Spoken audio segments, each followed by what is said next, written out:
I'm Sandy Toksvig, and this is What the Dickens, a show that looks at art, literature and the moving image, or if you've just switched over from Sky Sports, it's pictures and books and films. Joining Chris Addison is a comedian who is also a famous supporter of West Bromwich Albion. Now, I have to confess I don't follow the football myself, but jolly well done on getting into the Championship. Please welcome Frank Skinner.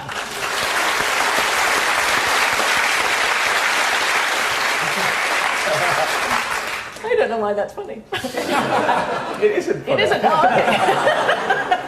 okay. Joining Sue Perkins is a writer whose first book, Things Can Only Get Better, was set in the 70s and 80s and subtitled 18 Miserable Years in the Life of a Labour Supporter. And I'm thinking we may be due a sequel. Please welcome John O'Farrell.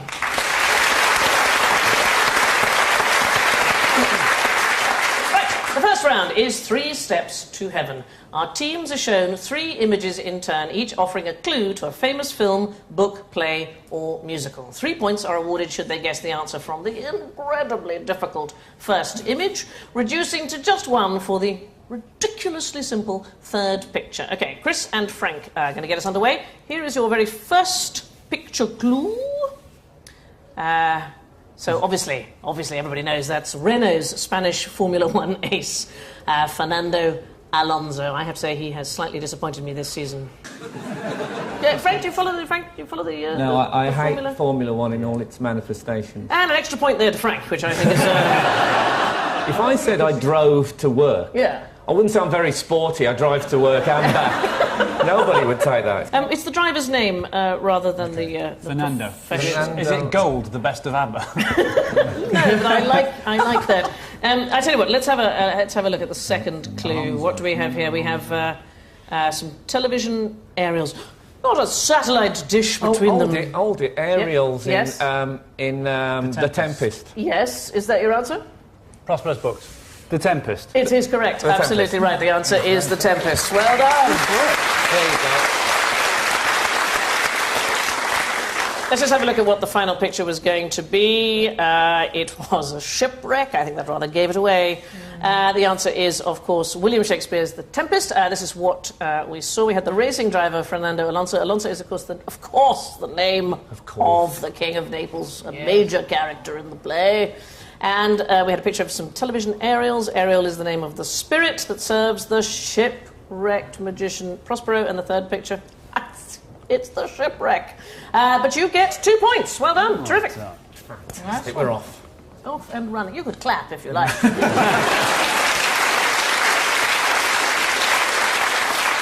I've got a couple of... You said that. I thought, you'd expect there to be applause Yeah. here, but I don't come here often. I wouldn't know. Perhaps there's a convention on this show of just staring at the performance. The more correct you are, the more silent they become. Yeah. Okay. They're If mostly I people... do this... Yeah. On the whole, we draw our audience from people who like to read books, and it's a solitary occupation. It is. You do get a lot of letters afterwards telling you how much they enjoyed your correct answer. Yes. Yes, which is quite nice. Quick supplementary question. What is unique about the character of Miranda in The Tempest? It was unique about her. She Unique about other characters that Shakespeare... Jessica and Audrey are other characters Was it the first time these names appeared? Absolutely right. Shakespeare invented the name Miranda as well as...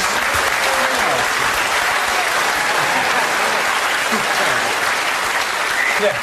Honestly, Here's the letter for my first correct. Just arrived. No one would spot you for a football fan. That was very impressive. Thank you very much. The Tempest opens with a dramatic shipwreck and features a wicked, scheming and a horribly deformed monster. It's like Robert Maxwell's life, but in reverse. Okay, Sue and John, over to you and your very first clue. Let's have a look. Wow. Oh, it's the 118 ad they didn't want you to see. So isn't it an aggressive roadside tailor measuring a marathon runner for a pair of culottes that he ordered? Just seize the opportunity. Anybody know who it is? Do you know who it is? I can. It is the one that 70s runner. That 70s runner? Yeah, the one they parodied in the I know who it is. It is... You don't want to help them, though. I can tell you his name is very, very important. Give us the first name, we'll get the rest of it. David. David? Yeah. It could be anybody. He said, give us a first name and we'll get it. If it had been just Giuseppe, it would have narrowed the field. Oh, it is David, yeah. Move on to the next image. And Christmas tree. No, it's nice. What can it all mean? Was that surname we didn't get important part of it? It is a very important part, and Christmas is a very important part. Okay. David Bedford. David Niven? It's a Wonderful Life because it's Bedford Falls and it's Christmas and... you are absolutely right. 2 points. It's a Wonderful Life.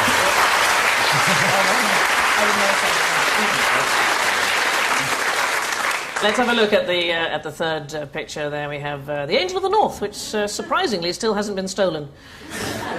The answer is It's a Wonderful Life, Frank Capra's heartwarming tale of a man learning to appreciate life and community. And this is what we saw. The athlete David Bedford having fallen on a running track. The film is set in the town of Bedford Falls. Do you see what we did there? A Christmas tree, which represents, and I think not totally surprisingly, Christmas, which is when the film is set. And finally we saw the Angel of the North, and it is, of course, an angel named Clarence, who shows James Stewart's character George Bailey what life would have been like had he not existed. I thought you meant the Angel of the North was called Clarence there for a minute, which would have Does put it a have a wholly name? different light on the sculpture. Can I just say that I actually thought this was a quiz about Charles Dickens. I thought I've read the whole works. I've memorised large passages. I worked out a bit of a funny bit about John Dice versus John Dice. I've got the whole thing going, and now I find I've made a complete fool of myself. Which is your favourite Dickens book? I like the Pickwick Papers best. It's a shame, 'cause it's not going to come up. Right. Surprisingly, It's a Wonderful Life was a flop at the box office, mainly because no one believed a failed banker would commit suicide rather than walk away with a fat pension. Our next round is Love It or Loathe It, in which our guests choose something or someone from the arts world that either delights them or repulses them, and they must claim that they both love it and loathe it in turn. The opposing team must then decide which of the opposite opinions expressed represents the truth. So, Frank, you are up first. What is your chosen work? My chosen work is Andy Warhol. OK, Andy Warhol. And are you going to love or loathe Andy to begin with? I think I'll begin by loving Andy. OK, so you love Andy Warhol. You have a minute to start now. Well, the great thing about Andy Warhol is he's broken through that snobbery that art critics often have, that to be a great piece of art you have to be by Titian or by Van Dyck. He takes the ordinary things of life, the packaging, the soup tins, and recognises the beauty in him, and I really respect him for that. He breaks down all the borders. He makes the ordinary sacred. I also particularly like his wig. I like the fact if you're going to wear a wig, don't try and hide it. Don't get one that subtly fits in. Get a white plastic one and really be upfront about it. Yes, I wear a wig and I'm proud of it. It seems to fit in with the whole thing of no falseness, just being honest. He once said, the world is plastic and I want to be plastic too. And I love that celebration of the modern world. We're constantly apologising for industrialisation and commercialism, and he really embraced that. It's OK to sell art. OK, I'm going to stop you there because I totally believe you. Any questions from John and Sue? What's your favourite? There's a fabulous painting of a guy injecting himself in the arm, which I saw in a gallery in Edinburgh last year, and there was a very posh lady from Edinburgh standing behind me, and she just looked and went, oh, no, no, no. And I thought that could be fabulous as the anti-drugs campaign in Scotland. Just say, oh, no, no, no. It is time now for you to contradict yourself, so I'd ask you now to please loathe Andy Warhol. I think Andy Warhol is a typical example of how if you're one of the in crowd, people think you must be talented in some way. He built his whole thing. He began in advertising and had that sort of cynicism that the advertisers have, that you can fool people, you can lead them to believe in almost anything. He once made a series of paintings called 10 Jewish Geniuses, and he wrote in his diary, I'm sure these will sell. It's like the worst possible attitude to art. I also really hate that wig that he wears. that seems to me to be a deliberate thing of, oh yeah, just because I'm doing it, just because I'm Andy Warhol, I can wear a wig and it's cool. And I really despise that. The paintings of artists that he did, they were photographs, not actually paintings at all. And he just did like silk screen printing on them. So in the end, he was almost having nothing to do with these paintings. He was just churning them out. He introduced mass production, basically, into art. OK, I am going to get Sue and John to come to the crunch moment. You have to decide which is the truth. Does he love Andy Warhol or loathe him? We think he loathes Andy Warhol. We're of one mind. I think I'm hoping so. Yeah. Oh! Good man. I love him. Well, Frank gets 2 points there for beating the other side. OK, John, it's your turn to try to fox your opponents regarding your feelings. What have you chosen? Sandy, I have chosen Lord of the Rings by Tolkien. OK, and are you going to begin by loving or loathing? I think I'll begin by loving Lord of the Rings. Starting now, please.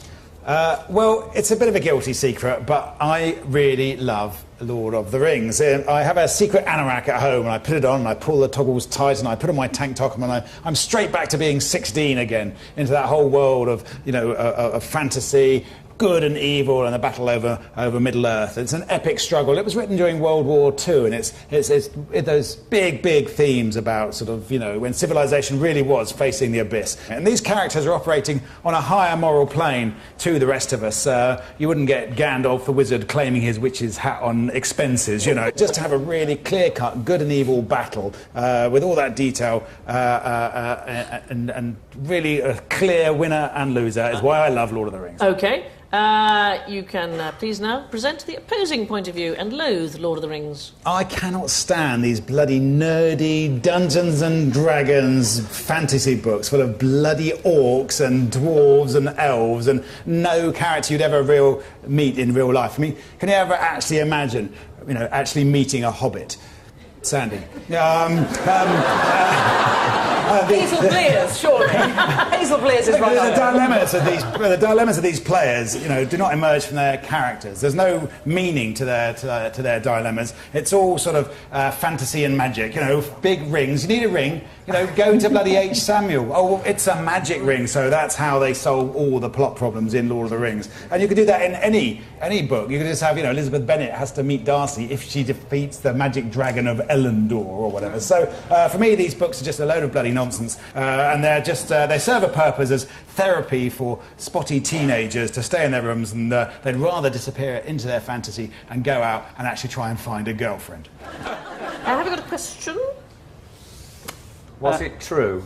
What was that? Can you do that? Can you do that? That is a really good question. Is it true? Yeah. What's the answer? Well, I tell you what, it is the answer. In fact, it's time for you to decide. I didn't believe either of them. It's a double bluff. That's very unconvincing on He's both actually fronts. ambivalent. You're the guest. You're the captain. You're Yeah. right. Damn it, I've got to take this in hand. Whatever you think.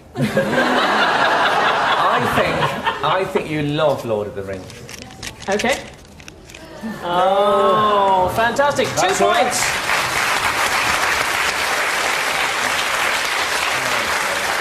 The Lord of the Rings is set in a place called Middle-earth. It's much like Middle England, but slightly more pleasant, as they don't get the Daily Mail.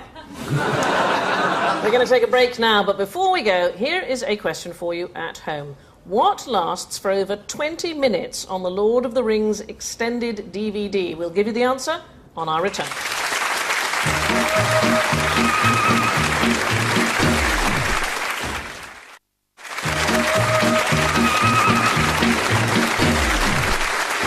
Welcome back to What the Dickens, where before the break I asked you what lasts for over 20 minutes on the Lord of the Rings extended DVD. Sense of disappointment. Sound of the cash tills ringing in the local merchandise store.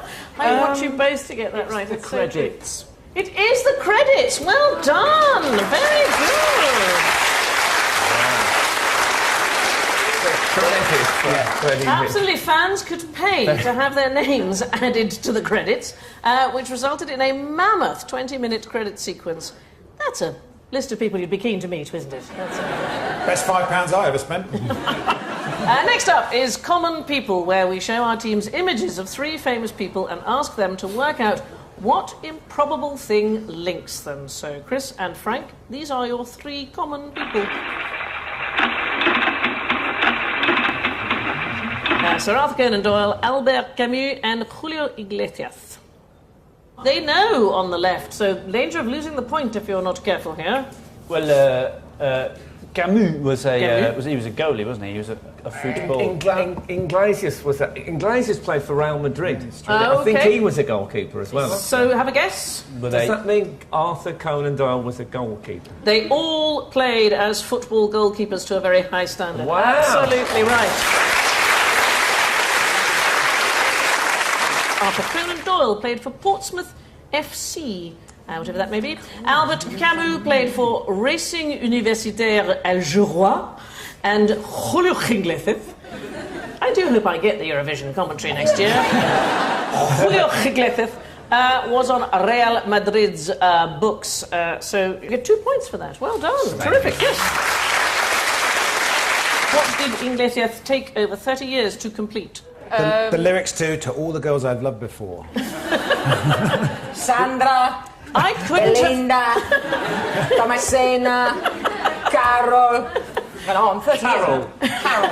An old Spanish name, Carol. Sometimes Carolina. Was it his hairstyle? No, 30 years to complete his law degree. He finished it in 2001. laundry?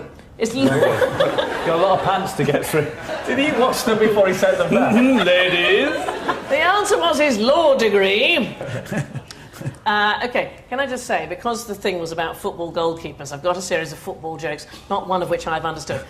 So what I'm going to do is I'm going to do them now, and then you can maybe help me. Sir Arthur Conan Doyle was a goalkeeper. Elementary, my dear Watson, being the best back four he ever played behind. I don't know why that's supposed to be. They said, this will go well, Sandy. Know your audience. OK, I've got a joke that involves existentialism and football. This is an unusual thing. Here we go. OK, here we go.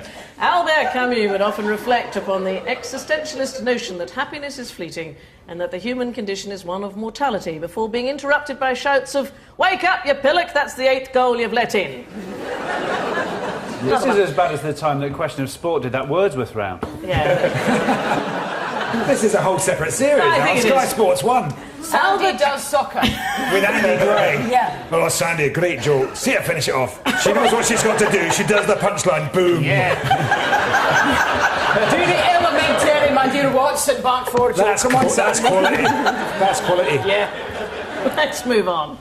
So, John, let's take a look at your threesome. Not words I've ever said on Sky Arts. Yes. Oh, hello. A little bit of a teaser there. So Lord Lucan on the right. Who's that? It looks like the Pope. It's Mickey Rooney. Dressed as a bishop. Dressed as a bishop for reasons I can't fathom. It's Mick Jagger, and the best photograph we could find of a reclusive writer. Who's a reclusive writer? Pynchon. Thomas Pynchon. Thomas Pynchon. Well done. Okay. It does look exactly like him. That is exactly who it It's is. a very close up of one of his paws. Yeah. Thomas Pynchon in a fog. I want you to see what might link these three people. Think animated characters. Think Okay. Oh, they've something all to do with voiced animation. The Simpsons. They have all appeared appeared as on themselves in an episode of The Pynchon has Simpsons. appeared. Absolutely Amazing. right. Well done.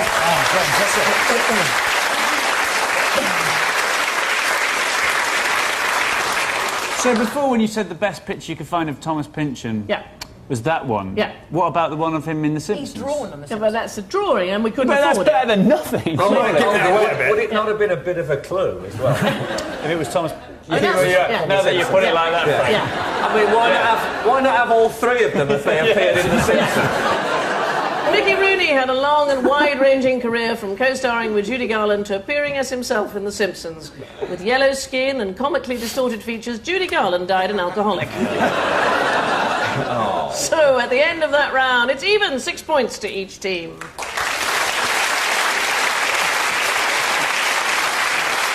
We finish with losing the plot. In this quick-fire round, our captains communicate the plots of works of literature, film or song to their teammates without mentioning names or places and without alluding to the titled people. Yes. Sue and John, you've got 90 seconds to see how many John can get right. Go. Teutonic submarine movie. Ice Station, Zebra, Submarines. Das Boot. This is a pirate radio station recent film. Caroline. Oh, the boat that rocks. Oh, God, musical, also set on a ship. 2 words. It's Grandma's Party. When you're putting on a play, when you're doing a bit of a thing, what are you doing? You're putting on a showboat. Indeed. She knows that her heart will go on, but she's so far deep in the ocean, I doubt it. It's technically impossible for that heart to go on. She knows it will go on. Oh, they all die. What's that, an iceberg, you say? What, coming towards us? Yes, and a seminal playwright from across the pond. This is a longshoreman, Arthur Miller. And he shops his two friends to the Immigration Bureau. View from the Bridge. Yes.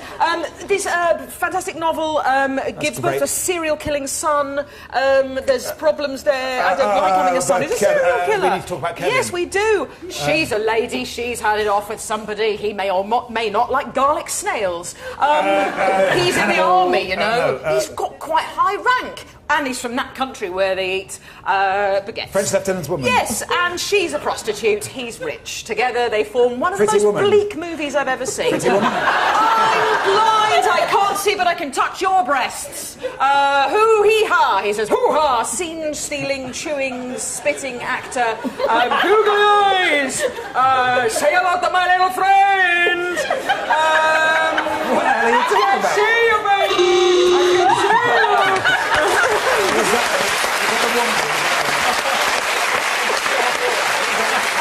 I'm going to give you 8 points. You need 9. Starting from now, please. OK, it's a musical based on a play in which a professor takes a young woman... My Fair Lady. This is a film, couple of kids take a film that they really like and try and remake it. Rambo. Yeah, but it's not My Daughter, it's My... Son of Rambo. Yeah, that's it. This is set in Shanghai... Oh, bollocks.